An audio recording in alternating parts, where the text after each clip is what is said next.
Screen पे सबसे ऊपर आप देख रहे हैं विषय संस्कृतम, कक्षा षष्ठी, 6th क्लास। पूर्णांकः फुल मार्क्स 40, अवधिः 90 निमेषः, 90 मिनट्स। विद्यार्थी नाम, यहाँ आपने अपना नाम लिखना है। अनुक्रमांक, रोल नंबर, जो कि अभी आपको मिला नहीं है तो आपने यहाँ पर नहीं लिखना है। निरीक्षकस्य हस्ताक्षरम, निरीक्षक जो है वो उसके हस्ताक्षर, तो अर्थात आपके पेरेंट्स के यहाँ साइन होंगे। अभिभावकस्य हस्ताक्षरम, आगे अभिभावक जो हैं वो भी आपके पेरेंट्स हैं तो उनके भी यहाँ साइन होंगे। ठीक है, तो चलिए बढ़ते हैं आगे।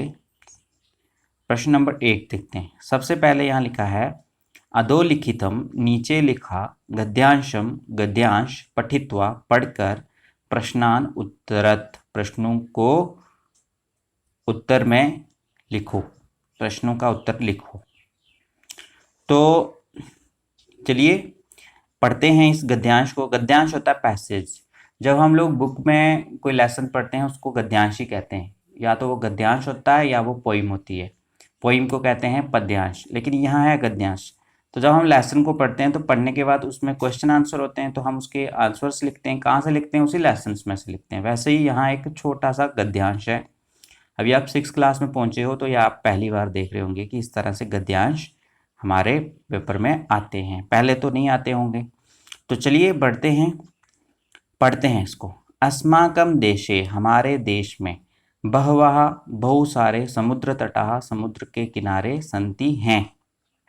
इसका मतलब हुआ हमारे देश में बहुत सारे समुद्र के किनारे हैं। एतेषु मुंबई, इनमें मुंबई, गोवा, कोच्चि, कन्याकुमारी, पुरी तटाः अतीव प्रसिद्धाः सन्ति। इनमें मुंबई, गोवा, कोच्चि, कन्याकुमारी और पुरी का किनारा बहुत प्रसिद्ध है। ये सब जगहों के नाम हैं। अब आगे लिखा है कोच्चि तटः नारिकेल फलेभ्यः ज्ञायते। जो कोच्चि का समुद्र का किनारा है वो नारियल के फलों के लिए जाना जाता है। नारिकेल, नारिकेल बोलते हैं नारियल।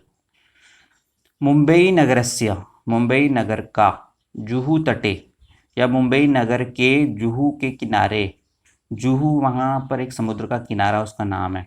सर्वे जनाः स्वैरं विहरन्ति, सभी लोग बिना रोक टोक के घूमते हैं। कन्याकुमारी तटः, जो कन्याकुमारी की जगह का नाम है, उसका किनारा भारतस्य दक्षिण दिशायाम अस्ति, भारत की दक्षिण दिशा में है। ये हमने पढ़ लिया।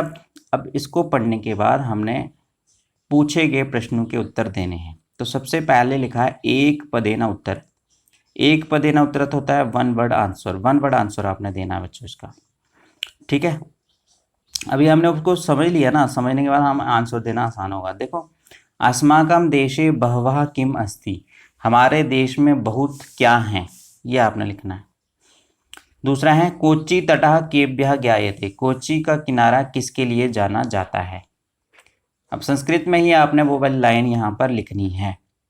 ठीक है, अब ये मत सोचना आज इस बार हम पहली बार संस्कृत पढ़ रहे हैं तो बहुत मुश्किल है, ऐसा सोचते रहोगे तो फिर तो पेपर ही नहीं होगा। तो इसलिए मैं आपको ये समझा रहा हूँ, आप इसको आराम से लिखो। हर बच्चा जो 6th में आता है वो पहली बार ही संस्कृत पढ़ने आता है, दूसरी बार नहीं पढ़ने आता। फिर 7th में जाके तो उसको संस्कृत आ जाती है, 8th में जाके आ जाती है। तो जब तक कोशिश ही नहीं करेंगे तो कैसे आएगी। तो अब हम बढ़ेंगे आगे। पूर्ण वाक्य ना उत्तरत, फुल सेंटेंस उत्तर लिखो। प्रसिद्ध तटानाम नामानि, जो प्रसिद्ध तट हैं, प्रसिद्ध किनारे हैं समुद्र के, उनके नाम लिखो। आपने उनके नाम लिखने हैं। ठीक है, यहाँ पर नाम उनके लिख दो। ऊपर जो पैसेज में बताए हुए हैं, वैसे तो बहुत सारे समुद्र के किनारे, लेकिन जो पैसेज में बताए वो लिखने हैं आपने यहाँ पर। उसके बाद है दक्षिण दिशायाम कः तटः अस्ति, दक्षिण दिशा में कौन सा किनारा है। दक्षिण बोलते हैं साउथ, साउथ दिशा में कौन से किनारे हैं वो आपने लिखने हैं। भारत के साउथ में कौन से समुद्र के किनारे हैं वो लिखने हैं, पैसेज में जो हमने बताए वो वाले। प्रश्न नंबर 2 बिल्कुल आसान है। चित्राणि दृष्ट्वा, चित्रों को देखकर, संस्कृते तानि नामानि लिखत, संस्कृत में उनके नाम लिखने हैं। बताओ मेंढक को क्या कहते हैं संस्कृत में, वो लिखना है आपने। भालू को क्या कहते हैं वो लिखना है। कौवे को क्या बोलते हैं वो लिखना है। और कबूतर को क्या बोलते हैं ये लिखना है। 4 हैं तो चारों के आपने संस्कृत में नाम लिखने हैं। बहुत आसान है। उसके बाद हम बढ़ेंगे प्रश्न नंबर 3 में। यहाँ लिखा है मंजूषातः सर्वनामानि पदानि चित्वा रिक्त स्थानानि पूरयत। मंजूषा से सर्वनाम पदों को चुनकर रिक्त स्थान पूरे करो। तो जब बच्चों हमारी क्लासेस शुरू हुई थी अप्रैल में, सबसे स्टार्टिंग वाले लेसन्स मैंने इसी के ऊपर डिलीवर किए थे। अगर आपने देखे तो आप आराम से पढ़ेंगे। यहाँ पर 3 वर्ड हैं, तौ सहा ते। तौ होता है वह दोनों, सहा होता है वह, और ते होता है वह सब। तो गजाहा चलंती, हाथी चलते हैं। तो आगे चलंती लिखा हुआ उन्होंने, लेकिन ऊपर आपको जो 3 ऑप्शन दिए उनमें से एक यहाँ पर भरा जाएगा, हाथी चलते हैं। ठीक है, तो आपने आगे भरना है। वैसे ही छात्रौ पठतः, अभी इकट्ठा ही है, बस थोड़ा यहाँ पर एक स्पेस दब गई है इसलिए थोड़ा दूर दूर दिख रहा है आपको। छात्रौ पठतः। अब आगे क्या भरेंगे आप, ऊपर में जो ब्लैंक है वो ऊपर से ऑप्शन देख के आप यहाँ भर दें। अब आगे है अश्वः धावति, घोड़ा दौड़ रहा है। तो अब ब्लैंक में क्या भरना है वो आप अपने हिसाब से भरेंगे। अब है हमारे पास प्रश्न नंबर 4 जो कि 3 मार्क्स का है। लिखा है कोष्ठक से उचित शब्दों को चुनकर एक स्थान पूरे करो। मैं जो बोल रहा हूँ वो हिंदी में बोल रहा हूँ, लेकिन लिखा संस्कृत में इस तरह से है, कोष्ठकात् उचितम पदम चित्वा रिक्त स्थानानि पूरयत। तो जैसे बालिका पठती, ठीक है, बालिका पठती। अब 2 ऑप्शन यहाँ दिए हुए हैं, ऑप्शन ब्रैकेट में लिखे हुए हैं बालिका और बालिकाः, लेकिन उन्होंने बालिका को लिखा, बालिकाः जिसके आगे 2 बिंदु लगे उसको नहीं लिखा। क्यों नहीं लिखा, ये नियम होता है, ये मैंने आपको पढ़ाया था। वैसे ही यहाँ लिखा है चरतः, तो चरतः अजाहा आएगा या अजय आएगा, अजाहा आएगा या अजय आएगा ये बताना है। चरता मतलब चरती हैं, और अजाहा होता है बहुत सारी बकरियां, और अजय होती हैं 2 बकरियां। ठीक है, उसके बाद है हमारे पास संति। द्विचक्रिकाः, संति होता है हैं, जिसको हम इंग्लिश में बोलते हैं ARE, आर। द्विचक्रिकाः वो सारी साइकिल्स, 2 चक्रों वाली होती है ना, उसको बोलते हैं साइकिल। द्विचक्रिके 2 साइकिलें। अब दोनों में से कौन सा अच्छा लग रहा है आपको वो आपने इस ब्लैंक में भरना है। अच्छा नहीं लग रहा है, ये व्याकरण का नियम है। एक वचन के साथ एक वचन लगता है, द्विवचन के साथ द्विवचन, और बहुवचन के साथ बहुवचन। अब है आगे चलती, चल रही है। नौका, नौका यानी कि नाव या नौके, 2 नावें, दोनों में से कौन सा ऑप्शन सही लगा आपको वो आपने यहाँ भरना है। अब है हमारे पास प्रश्न संख्या 5 जिसमें लिखा है वर्ण संयोजनेन पदम लिखत। अल्फाबेट्स को जोड़ करके शब्द लिखो। जैसे उन्होंने इन अल्फाबेट्स को जोड़ा हुआ है, किस किस को जोड़ा है, च हलंत अ, श हलंत अ, क हलंत अह, तो बन गया हमारे पास चषकः। वैसे ही आपने नीचे लिखे जितने भी टूटे हुए शब्द हैं इनको जोड़ के एक शब्द बनाना है यहाँ पर। ठीक है, आप बना दीजिए। आप यहाँ 3 लिखे हुए हैं, तीनों को बनाइए, ध्यान से बनाना, 3 मार्क्स का है। उसी तरह से हमारे पास आगे है प्रश्न संख्या 6, उचित पदानि संयोज्य वाक्यानि रचत। उचित शब्दों को जोड़ करके वाक्यों को रचो।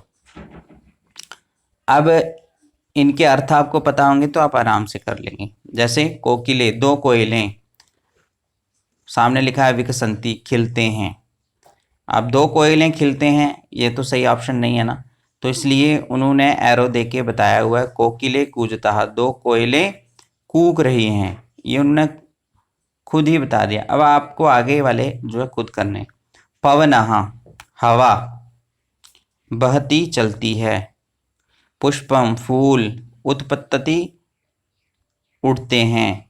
खगाः पक्षी, कूजतः 2 कूजते हैं। तो इस तरह से आपने इसको फॉलोइंग, मैच द फॉलोइंग जो आप इंग्लिश में पढ़ते आ रहे हैं, मैच करना है इनको। अब मैच कीजिए कौन सा किसके साथ अच्छे से जुड़ेगा। प्रश्न नंबर 7 इसमें लिखा है वचनानुसारम रिक्त स्थानानि पूरयत। वचनों के अनुसार रिक्त स्थान जो है वो पूरे करो। एक वचनम, द्विवचनम और बहुवचनम होते हैं। तो जैसे उन्होंने लिखा लता, लते, लताहा, वैसे आप गीता को कैसे लिखेंगे, गीता डैश डैश, आपने वैसे ही लिखना है जैसे उन्होंने बताया।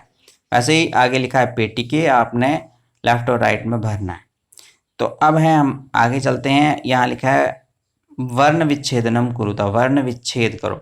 पहले तो हमने वर्णों को जोड़ के तो एक शब्द बनाया। अब यहाँ शब्द लिखा हुआ है, आपने उस शब्द को तोड़ना है। जैसे इन्होंने तोड़ के दिखाया व्यजनम, व्यजनम को तोड़ के दिखाया है। यहाँ पर देख लीजिए लिखा है वाह हलंत, या हलंत, आ जा हलंत। इसी तरह से आपने पुस्तकम को तोड़ना है, नूतनानी को तोड़ के लिखना है और उपनेत्रम को तोड़ के इसी तरह से लिखना है।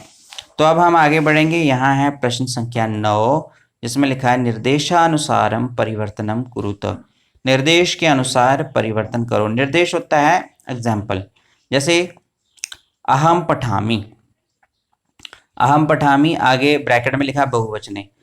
ब्रैकेट में लिखने का मतलब है कि अहम पठामी को बहुवचन में लिखो। तो लिखा गया, कैसे लिखा गया, अहम पठामी को लिखा गया वयम पठामा, अहम का बन गया वयम और पठामी का बन गया पठामा। वैसे ही अहम नृत्यामी, इसको बहुवचन में लिखो। त्वम पठसी, इसको बहुवचन में लिखो। आवाम गच्छावः, इसको बहुवचन में लिखो। और युवाम क्रीडथ, इसको एक वचन में लिखना है। और अस्माकम पुस्तकानि, इसको एक वचन में लिखना है। अगर आपने मेरे स्टार्टिंग वाले लेसन्स जो है मैंने डिलीवर किए थे वो देखे थे ना, तो आप इन सबको आराम से कर सकेंगे। अब आगे है बच्चों, उचित पदैहि वाक्य निर्माणम कुरुत, उचित शब्दों से वाक्य निर्माण करो। यहाँ शब्द दिए हुए हैं, ठीक है। मम, मम होता है मेरा, आवय होता है हम दोनों का, और अस्माकम होता है हमारा। तो करो अब वाक्य निर्माण। अब यहाँ एक तो उन्होंने खुद कर दिया, एषा मम पुस्तिका, ये मेरी पुस्तिका है। लेकिन यहाँ उन्होंने मम यूज़ किया और आगे 3 ब्लैंक दी हुई हैं, इसमें आपने कंफ्यूज नहीं होना है। इन तीनों में भी कहीं कहीं मम यूज़ होगा। मम होता है मेरा, आवयो हम दोनों का, अस्माकम हमारा। तो एतत् डैश गृहम, ये घर है। अब बीच में आप क्या भरेंगे वो आप भरेंगे। एषा विद्यालय, ये विद्यालय है। भारतम डैश देशा, भारत देश है। तो उसके बाद आगे है हमारे पास प्रश्न संख्या 11, किम कारकम, कारक क्या है। ये आपने उत्तर लिखना है, इसका खुद ही लिखना है। हिंदी में भी लिख सकते हैं, संस्कृत में भी लिख सकते हैं। आपको वीडियो दिखाई थी मैंने कारक वाली, उस वीडियो में आपने ये पढ़ा होगा। कारकम, किम कारकम, कारक क्या है। तो उसके आगे है अंत में हमारे पास कारकस्य कति भेदाः, कारक के कितने भेद हैं। भेद होते हैं काइंड्स, कारक के कितने प्रकार हैं, ये आपने लिखने हैं यहाँ पर, ठीक है। कितने भेद हैं कारक के, वो आपने यहाँ पर लिखने। तो अंतिम प्रश्न है हमारे पास, कारकस्य भेदस्य नामानि लिखत, कारकों के वेदों के नाम लिखो। कारक के जितने भी भेद होते हैं, काइंड्स होती हैं, उनके नाम लिखने हैं आपने। ये प्रश्न संख्या था हमारे पास 13। इसको आपने पढ़ लिया, क्वेश्चन पेपर आपने अच्छे से समझ लिया। अब हाथ में लीजिए पेंसिल पेन और सामने रखिए क्वेश्चन पेपर और अच्छे से कर दें। घबराए नहीं, बिल्कुल घबराना नहीं है। ये बहुत अच्छी बात है कि आप लॉकडाउन में भी एग्ज़ाम जो है वो दे रहे हैं, कितनी सुंदर बात है। घबराए मत, और जितना होता है एग्ज़ाम उतना करें। 0 मार्क्स तो आएंगे नहीं, कुछ ना कुछ तो आ ही जाएगा, तो इसलिए घबराए नहीं। और अगर इस बार आपने अच्छे से नहीं पढ़ा तो नेक्स्ट एग्ज़ाम में और अच्छे से देंगे, लेकिन ये वाला एग्ज़ाम भी अच्छे से ही देंगे। तो आपको बहुत बहुत शुभकामनाएं। आपका आज का दिन मंगलमय हो और आपका एग्ज़ाम भी बहुत अच्छा हो। धन्यवाद।